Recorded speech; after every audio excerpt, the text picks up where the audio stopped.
Hello everybody, welcome back. Today as well we have got you another video. In this video I'll show you how you can simply go ahead and delete your Instagram account. But before that, please do make sure to like our video, subscribe our channel, and as without any further delay, we're simply going to go ahead step into our video. For the matter, what you have to do is, first of all, is simply going to go ahead access your particular Instagram app. Once you have done that, you're simply going to go ahead tap on this profile icon below right corner of the section and tap on this three horizontal line on top and tap on this option called account center just right over here. Once you have done so, this kind of interface gonna appear, right? You're gonna scroll down and tap on this personal details option. Now tap on this account ownership and control below and tap on this deactivation or deletion option given below and simply go ahead choose a particular Instagram account and tap on this delete account option and go ahead tap on this continue, and you're gonna simply go ahead choose a particular reason for you and tap on this continue option afterwards.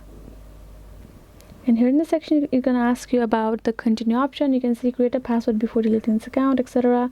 Tap on this continue and you're gonna simply enter the confirmation code that is sent to the particular account, or you have logged in, you're gonna enter the code and then tap on this continue. You will be able to delete your account, right? So once you have confirmed it, you will be able to delete your particular account just like that. So that is the way you can do it. Hope this video was helpful to you all. Thank you so much for watching, and yes, I'll see you guys in our next video.